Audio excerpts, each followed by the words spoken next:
Good evening, everybody. I'm the Vernomatic, and welcome to this week's show. Tonight is another best of episode. Mark and I are still on vacation. We'll be back next week with some brand new programming. But tonight we're going to go back to Christmas 2020, and we're re-airing an episode with Metal Mayhem ROC correspondent Metal Walt. Now, Metal Walt, he's a lifelong rocker, heavy metal guy. He has traveled the world recording live bands as a passion, bootlegging. And he's done close to 1,000 shows. He has tons of stories, anecdotes, run-ins with bands, getting into concerts with creative credentials, if you will, with air quotes. It's a fun listen. I'll be back next week with some fresh programming. That being said, let's get into it. Metal Walt. I'm the Vernomatic. This is Metal Mayhem ROC. Are you ready? Live from the Metal Mayhem Studios in Rochester, New York. We are gold. And heard around the world by metalheads just like you. This is Metal Mayhem ROC. Heavy metal music. Your weekly dose of metal music, interviews, album reviews, news, and more. Want to be part of the show? Send us a message through our website, metalmayhemroc.com, or hit us up on Facebook and Twitter. Search Metal Mayhem ROC. It's getting nice and heavy. Now, welcome our hosts, John the Vernomatic Verno and Metal Forever Mark. Ooh, we're getting heavy with holiday spirit here. Hello, everybody. I'm the Vernomatic, and welcome to another edition of Metal Mayhem ROC. As usual, all content is free. Every Thursday night, 8 p.m., new episodes drop on Spotify, Stitcher, Apple Podcast, and our brand new home, podbean.com.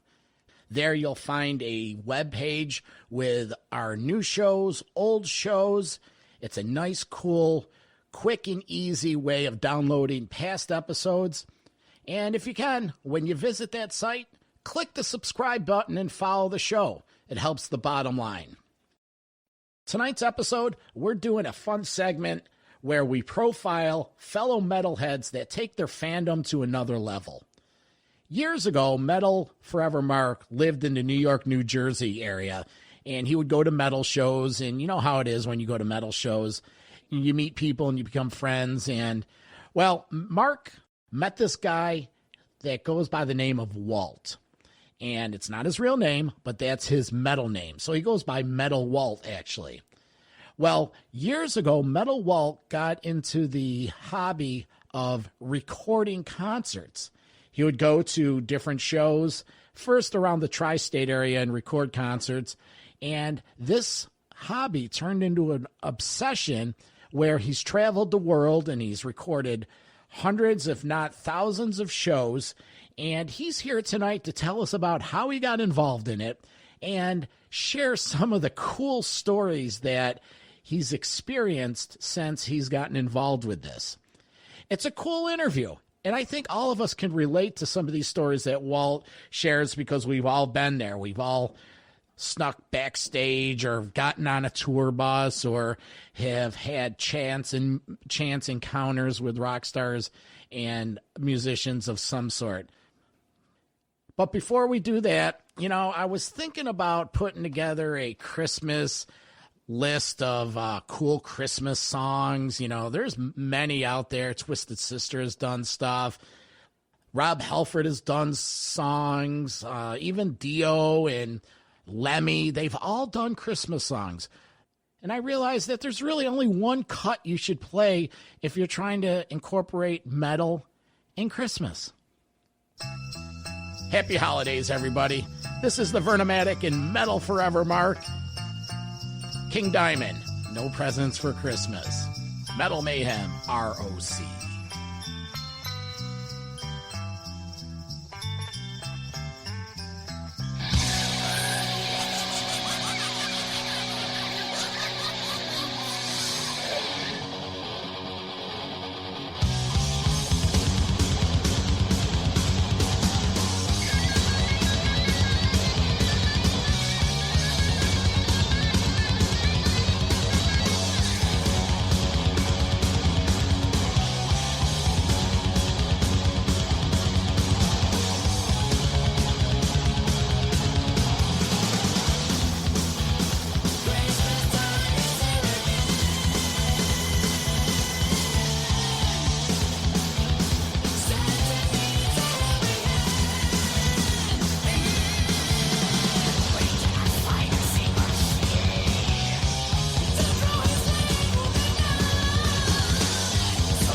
ROC. Continuing forward with our special edition on Common Day Metalheads, we have Metal Walt. Walt, welcome to Metal Mayhem ROC. How are you, buddy? Hey, guys. How are you? This is Metal Walt from the bowels of somewhere in the Northeast, not too far away from you guys. Metal Walt, it's Metal Forever Mark. Hey, buddy. Hey, we know that you need to remain anonymous. So I got a question. My first question for you is, and I was talking to Vernomatic pre-show about, like, I couldn't really recall exactly where we first met, but I told him the very first time I meet you, you come rolling up with your patch leather denim jacket, which I have no idea how long you've had that, so you have to disclose that, number one. Number two, inside your pocket is this big, bulky 1950 looking recorder with a mic on it and a laminate from like 1980. So tell me about the jacket. Tell me about this contraption that you have, and then tell me about the laminate.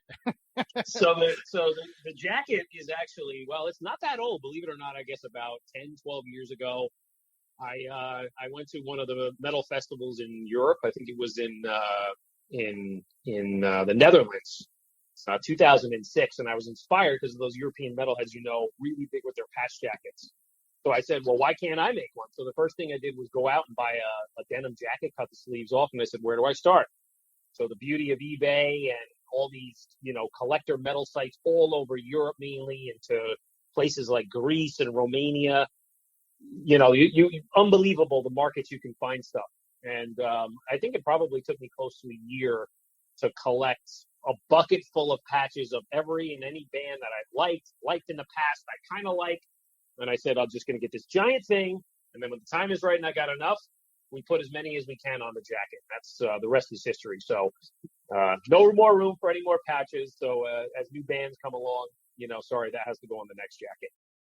Well, Walt, that's a throwback thing that was back in the 80s.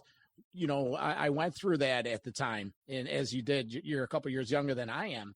And you didn't have one of those back in the day? One of those? No, I did not. This was the first of its kind. And as you know, after you put all these patches on, that thing gets heavy. It's like wearing a leather jacket with chains. I had a denim jacket, but I never had it all patched out. What I had was a denim jacket, and on the back of it, I had silk screened in ink the logo of Rush Hemispheres. Beautiful. And on the front, I had on each breast pocket one Van Halen pin, and the other one was an Iron Maiden pin, because this was pre-Metallica, because those were my top bands. And then, so I never had the whole barrage of, Angel Witch patches and Def Leppard and Scorpions and Iron Maiden and Venom and, Twisted Sister TS's. So you got this jacket, and it was your way of getting recording equipment into concerts? Is that what it was? Well, no, not exactly. So as the story goes, I'll give you a little back history, and it's a long story, but it's a good one. So I think we've all been in those situations where we can remember being a teenager going to those shows and saying, man, I wish I could see that all over again or hear that all over again. What did we do? We would go back. The second time a band came around back in the 80s, early 90s, they would be back every 6 months, right? So I think where I lived in northern New Jersey, we had the ability to go into New York City pretty quickly with the train. So, of course, different times than it is now. My parents had no problem at being 12 or 13 taking the train to the city. And a friend of mine, George, introduced me to these record stores in Greenwich Village.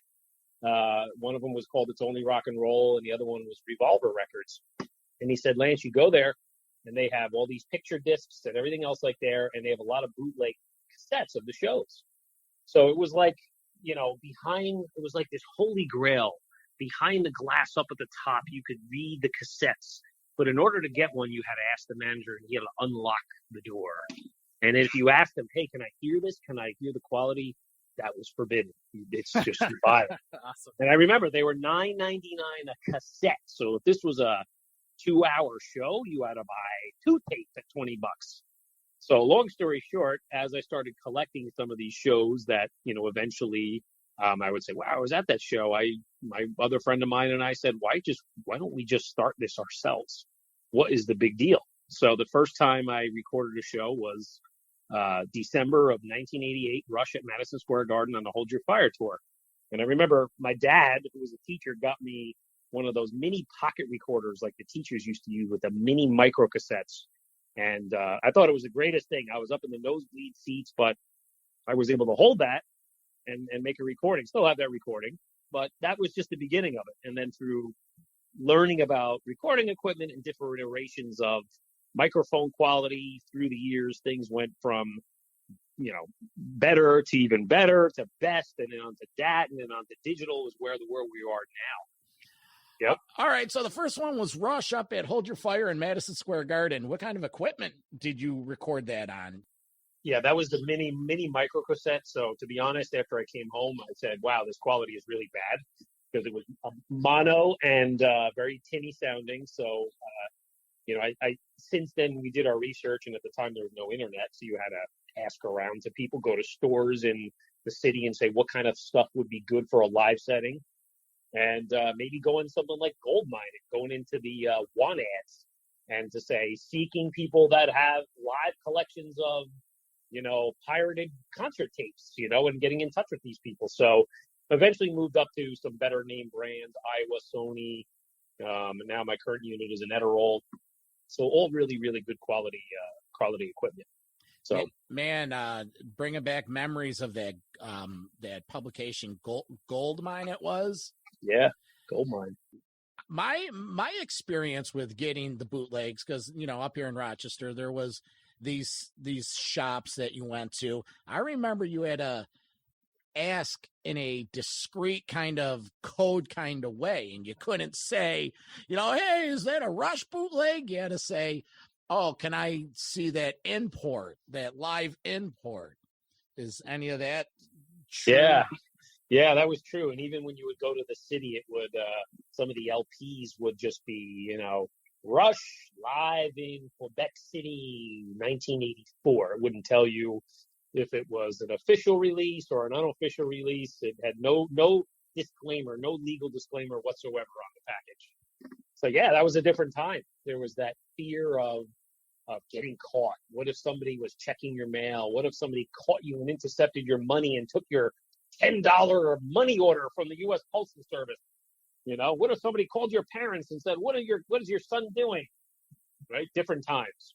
So I feel like that kind of adds to the mystique of it all, right? It's like, oh, you can't drink beer until you're 21. So you want to go drink a beer because you're not 21 yet. So, well, that's part of the thrill of the chase of being let's say a recorder. And because I know Mark for a long time, he knows this. The one disclaimer I make, at least for me as a person, is I've only done this ever for the simple enjoyment of having a souvenir to take home. It was never about selling it, never about making copies and giving them to a million people to make money. Never did one of those. It was all to have the enjoyment and then to share these recordings with friends and people all over the world, and to have trading partners, trade cassettes with different people all over the States and Europe. And it became sort of a hobby that grew. I made friends through it, and it became a little bit of, like you said, a little bit of an OCD obsession. But who doesn't like a little challenge, right? I have two questions. One for Mark. Mark, do you have any experience with bootlegs and any of that? Because I did grow up on it. It's funny you said this just real quick. It's a quick story, but I remember one time it was Cinderella was playing, and I forget who they were opening for. It might have been Judas Priest. I don't recall. But I found the Penfield High School AV room, and I went in there one day, and they had all this cool equipment. I remember talking to the AV guy that was in charge. I was like, hey, can I borrow this? I got something at home I got to record tonight. I didn't tell him I was going to a concert, and somehow I did. I snuck that into the War Memorial. I recorded the Cinderella show. For some reason, I didn't get anything beyond that. Or maybe it was Winger. Might have been Winger Cinderella. Whatever. Got home that night. I was so pumped to listen to it. I get back the night, and it was like the audio was so crappy. Then I go to the AV room the next day thinking the guy could doctor it up or do something to it. And the guy's like, Mark, whatever this is crap. And I'm like, oh man, I was so pumped. But I still have it somewhere. And you could still barely make out the song. So, but then after that, my career ended as a bootlegger. So that's my story. What about you, Vernomatic? Yeah, I used to go to the shops and get bootlegs. Van Halen, Die Laughing, the 77s, Famous. I remember getting a Rush, Signals, 3 album from Chicago, and it's terrible. The shit just sounded bad. But as time went on, it got better and better, and it's different now, because I was telling Mark before we spoke to you, and when he's giving me a little backstory, I'm like, yeah, I got videos, like 10 totes of like the videos that you would go to the record shows and get. It's the mystique is gone now, because now everything's on YouTube, and you could get a torrent file, and everyone trades it. But that's great stuff. So do you still do it to this day? Yeah. I mean, the last show I recorded was right before the pandemic. It was about a week before. It was Eric Johnson, sort of the rock fusion guitarist at a little club called Stony Hall in Manhattan. I think it was mid-March. But still go to the shows despite being a family guy now with kids and a corporate job. You make the time. Everybody's got to have a little passion and an obsession, right? So, Walt, I could also answer that you did have the rig for Judas Priest, because that was the first thing I asked you, and sure enough, you had it. So you didn't mention the laminate, and this is the part where we got to keep everything discreet and anonymous. Although you said your real name in there, so be careful, buddy. But tell me about this laminate that when I see it, I literally laugh, because I'm like, I can't believe that freaking thing works. Like, I don't even think it says concert or metal band. It's just like the most generic photo pass you could ever find. Is that true? Yeah, it is. And the backstory to that is, I was with a friend of mine, Matt, I would say early 2000s, and he was, one of my metal buddies, but he didn't have a lot of money. He was kind of like a factory worker guy, and he just refused to pay for concert tickets, and he used to sneak into the shows. And we were in the city to see Primus, and he said, hey, Metal Walt, he says, listen, he goes, don't be a freaking pussy. Just take this fake pass I'm going to give you that has a bunch of laminates from a bunch of these bands I've been backstage with, put it around your neck, and just act like you're supposed to be there when you walk in and follow me. And of course, I was shitting a brick. And I said, I can't do that. He goes, well, what are you going to go spend $30 outside and wait in a line in the cold and then get searched, and they might find your equipment? So I'll tell you, man, I almost shit my pants, but it was such an adrenaline rush to do it. And that was the beginning of it. I then said, well, if he can do it, I can do it. And through the years, it was just another one of those, let's say, adrenaline rushes. It was getting in the door for free, getting a recording when you're not supposed to. Almost sometimes the adrenaline rush was just as good as the event itself. But over the years, I actually developed my own pass, a simple thing that I would just download a bunch of images, heavy metal looking skulls and rings, and put it on a Word file at work and cut it to size, and just as all access 2020 tour, laminate it, put a hole punch in, put a lanyard around it. And I will tell you that this thing has probably worked, maybe 100, 150 times for me in the last 10 years. I mean, it doesn't get it in all the time, but that's a lot of the draw. What happens when it doesn't work? That no one, it's like a fake ID. They don't confiscate it, or you just... Yeah, that's, I got 2 good stories for that. There was one time at the Bowery Ballroom in the city, for a band called Army of Anyone, where I tried going in the front door. And if you've ever been to the Bowery, you got to walk down these stairs into like a basement, and there's not a lot of room. And the guy looked at me, and it was a sold out show, and he looked at me and he laughed. He goes, that's not legitimate. He goes, but good try.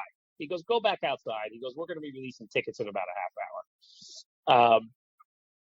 And I got into the show.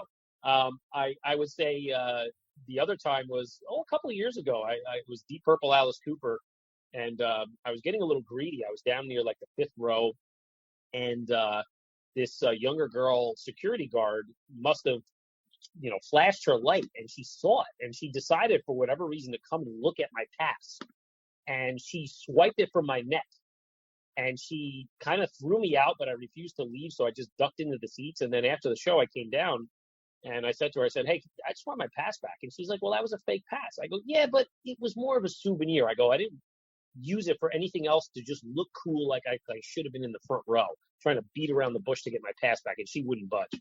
But the beautiful part is I got to see the show. I didn't get thrown out. And guess what? I went home the next day. I printed the same thing back, laminated it, and had it ready for the next show. I have a couple Metal Walt stories.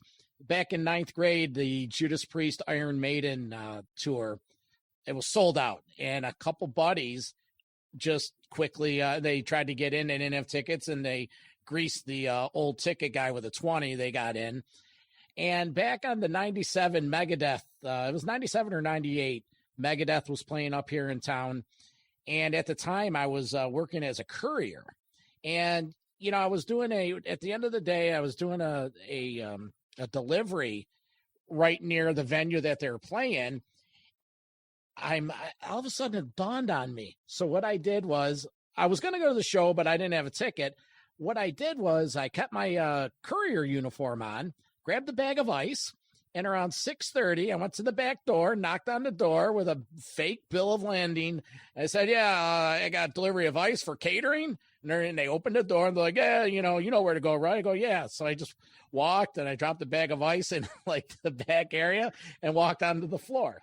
That's amazing. That's the whole spirit behind it, what you just did there. Yeah. And so the moral of the story is, if you act like you're supposed to be somewhere, the person is going to judge you. Years ago, me and a buddy were at a Buffalo Bills game, and this was pre 9/11, and we were drinking all day, and we were able to get down into the press room during the press conference just by simply acting like, you're supposed to be there. Actually, it's funny. Every concert promoter and every venue manager is cringing right now with these stories. But I think it's fair to say, as metalheads, each and every one of us have a lot of similar stories. Whether we snuck in, we got backstage somewhere, we got back to the tour buses where we shouldn't be. All kind of the same kind of. It's kind of the rite of passage of being a metalhead, I think. It is, and it's all about the passion for the artist and the music and why you want to be there. Actually, the one time I met Ronnie James Dio, and I probably should never admit this, it was during an Iron Maiden show where I got in with the last year's tour pass because they forgot to leave me the current pass, which legitimately they said they were going to leave for me, and they legitimately somehow forgot. So I already was all amped up because I was like, I'm going to the show, and I had my old last year Iron Maiden pass, and it worked. It's like sometimes those things work. But Vernomatic has a question for you as well, but I got one before he goes there. I remember, and Lance, it's been a while since I've been at your house, but I remember walking up to I guess it's your man cave or your metal attic or whatever you got, and literally it like blew my mind, dude. I had no idea. Like, I knew you were doing this shit, but I had like no idea how much. So I mean, there must be 800 or 900 cassette. I don't know. Are they all in cassette or are they on CD? I mean, I can't remember. Are they chronological? Are they alphabet? You had them all organized though, and as the metalhead in me, I was like, dude, I want to listen to some of these shows. So, I mean, how do you organize them and how do you chronologic them? And how many do you think you have at this point? Well, I would say I'm in my attic. I've since moved since that first house, Mark, and but the idea of it's the same. I probably have let's see here. There's probably about 40 to 45 boxes of cassettes that are all my master bootleg recordings. Figure there's about 25 tapes in each of those boxes, and that dates from 1987 all the way up to, I think, I switched over to digital about 12 or 13 years ago. So I would say there's probably between these plus the digital recordings, there's maybe 800-900 recordings. Now, how I keep them archived, I have the master cassettes, of course, as you said, they're in chronological order. Being the kind of project manager that I am and the kind of work I do for a living, I have an Excel file listing out every show with pivot tables so I can quickly pick up any band and tell you how many times I've seen them, what the venue is, what the date of the show was, who was the opener, how long the show was. And actually what I do is I'm an old school guy, like metal guys, right? I don't believe in the whole, it's cool to have music on your phone, but I like the hard copy. So what I've done over the years is start to transfer my cassette collection over to CD, so that I have, then a more of a modern upkeep version of the recording. So, and that's actually been a lot of fun during the whole pandemic. I've been working from home for 6 to 9 months now. When I have a little downtime at work, I grab a show and I say, okay, I haven't listened to this one in a while. Let's throw it on there and burn it on CD while I'm doing a little work. I have a technical question. Sometimes when musicians have old tapes, they have to be processed and baked and whatnot. Does these tapes need the same attention? I think it boils down to, I mean, it's in an attic. So, of course, in the attic, it is ventilated and it has some AC and heat. But I guess if they're exposed to too much of each, it's not good, mainly heat. But I think what you notice is the actual brand of the cassette makes the difference. Like certain ones oxidize quicker than others. And you'll get like very minor things. Like if sometimes you'll play a cassette maybe that's 30 years old, and it'll have a little bit of warping in it for a second or two, but nothing that has ever, at least up to this point, oxidized to the point of ruining the recording. But you're right. It is a point where you almost have to race against time and say, hey, if I want to preserve these digitally, put them over to CD or download them on your computer, because at some point these cassettes are just literally going to fall apart. Yeah, I spent the first part of COVID digitalizing my box upon box of old college air check tapes, and I have,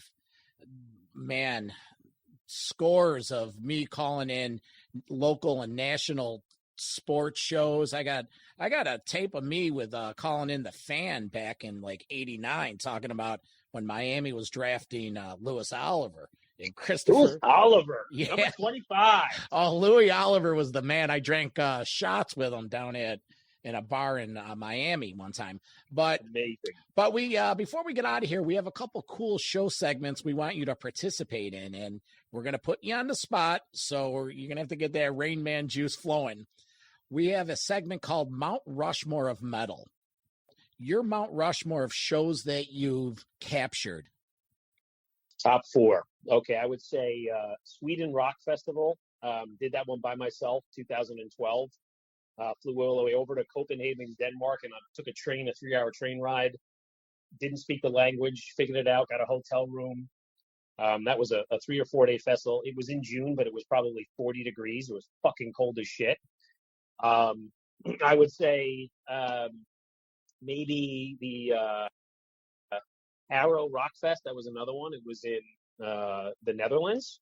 I went with other, let's say, recording bootlegger friends of mine, where it was a great weekend where we caught Metallica on the night before in Belgium, and then we were over in Holland, and it was Roger Waters, Dio, Queensryche, Ted Nugent, Whitesnake, Deep Purple, all in a matter of 2 days.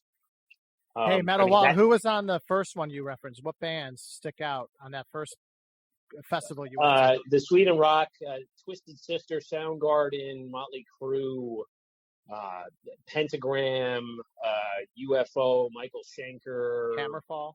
I don't know if Hammerfall was on there. Steel Panther was on there. Bad Company. Merciful Fate? Merciful Fate was, no, they weren't on that one. But it was just literally, you got to the field at 12 noon and the shows went till about 1 in the morning. And then over there, their summertime, their solstice is really, really, really short, right? So the sun sets at 1:30 in the morning. It's daylight till then, and then it's back up again at 6 in the morning. So there's long days, which can kind of mess with your brain. I would say maybe top 4. I mean, trying to think, God, there's so many. Another one that really stands out and that's dear to our hearts is, this is a great story. I was on a business trip. At the time I worked for a Japanese consumer electronics company, and they flew me over to Japan to the headquarters. And just on the same business trip, on the weekend I was ready to go home, the HALFORD band on the Crucible tour just happened to be playing in Tokyo. So I got permission to stay and was able to see the show. And I remember it was so weird. It was a Saturday afternoon, a 5 o'clock matinee. Children of Bodom opened. And after the show, Mark, you know this story pretty well. I was told to go to a certain area of Tokyo where the Americans hang out, and just happened to be in the same bar that the HALFORD band, came to hang out in. And I think I had this really weird brush-in with Metal Mike from time to time in New Jersey. And I think he was a little freaked out, like, why the fuck is this guy from Jersey, the same bar I am, on a Saturday night in February in Tokyo? Metal Mike thought you were stalking him for a while, dude. He's like, dude, who's this guy, Metal Walt, man? He shows up he comes all the way to Japan even. I was like, dude, it's okay. He's cool. I'm not letting you off the hook. You owe us one more, but we had Metal Mike on the show, and he told the story where, it was Rock in Rio, where they thought it was they thought it was a different band, and it was the HALFORD band when they were in the limo. Yeah, he was telling the story like he felt like he was in the Beatles because everyone was, going nuts over him, and then finally when the people found out it was them and not some boy band that was in town, he was, you know, a little bummed out. But that's awesome that you were there and they happened to be. Now, the thing is, Metal Walt, you had met Metal Mike up until that point, so it wasn't like he had never seen you or met you before. Right. It was just kind of weird. I mean, and of course, the embarrassing story of it is you can rip on when you talk to him. Just remember, one of the first times I met him in person was at Bed Bath & Beyond. Classic. So what's your fourth one?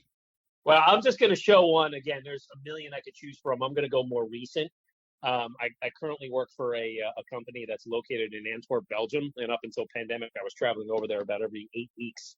I guess it was, about sometime in the autumn last year, I was able to catch, ironically, two bands on two different trips over a course of 2 months, both Jersey bands in the town that I'm working in Belgium. One of them was Monster Magnet and the other one was Overkill.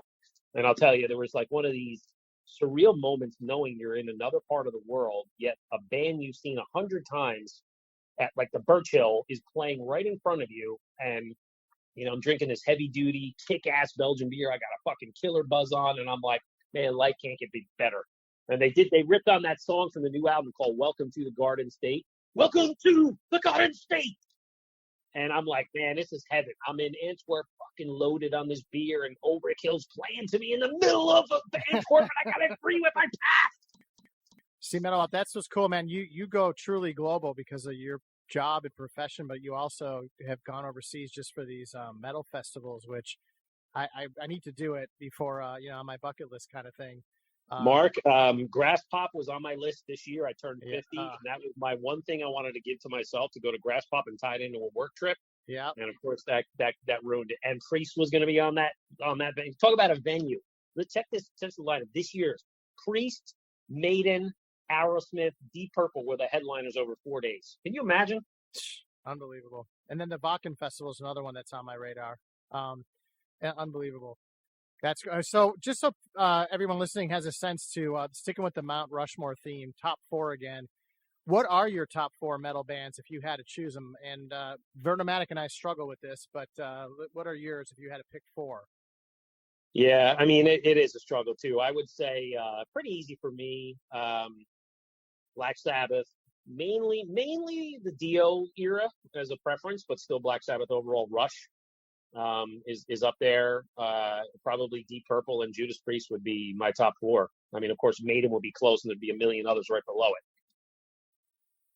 And back to the bootleg thing again. You have mentioned that the only thing you've really done with those recordings is more or less just trade them and let friends borrow them, kind of thing. You've never like sold them or try to monetize that.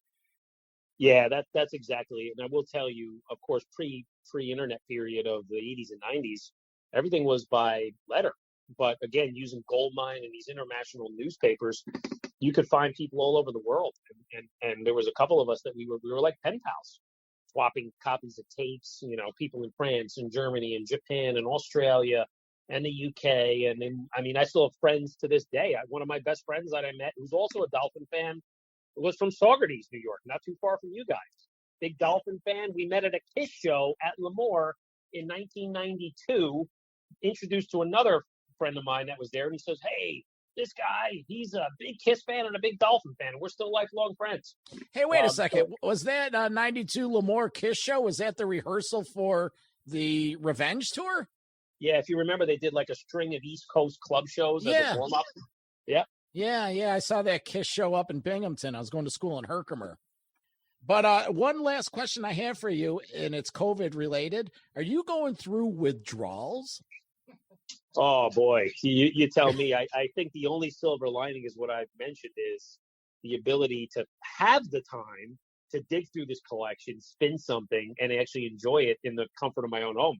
90% of the time, I'm never up in my metal attic. It's kids and life and work, and you're just fatigued. So that's the silver lining. But yeah, and I think a lot of us tapers and concert goers, fuck that. I'm not doing a drive-in theater show. It's got to be the real deal. Yeah. And none of this half-baked stuff. I'm not getting on a paid Zoom watching Clutch or somebody. It's got to be the real thing. And I think that'll happen by the summer. I think we'll start getting back into it. So, Vernomatic, anything else you want to ask Metal Walt before we I could talk all night, but welcome aboard. Is he officially a Metal Forever correspondent now? Yeah, I'll have a. We have our New York, New Jersey correspondent. Just thanks for your time. It's we could go on forever. Thanks a lot, buddy. That was great. Looking forward to being on again, guys. Thanks. It was an awesome discussion. Rock on, metal. The insight from Metal Walt, our Metal Mayhem ROC correspondent from the New York, New Jersey area. Great guy. The stories are endless, and we look forward to checking in with him as 2021 approaches. Just to remind you folks, you can go to the metalmayhemroc.com website and check out old episodes, or you can go to Podbean, our host site, and you can easily download all episodes, join and subscribe, and follow the podcast, and they'll get directly linked to your email. For Metal Forever Mark, I'm the Vernomatic, wishing you a happy and safe holiday season. And always remember, folks, keep it heavy. Talk to you next week with an end-of-the-year wrap-up show. Metal for life. Thanks for listening to Metal Mayhem ROC. Check out our websites at metalmayhemroc.com and metalforever.com for information on upcoming concerts, podcasts, archives, and all sorts of info.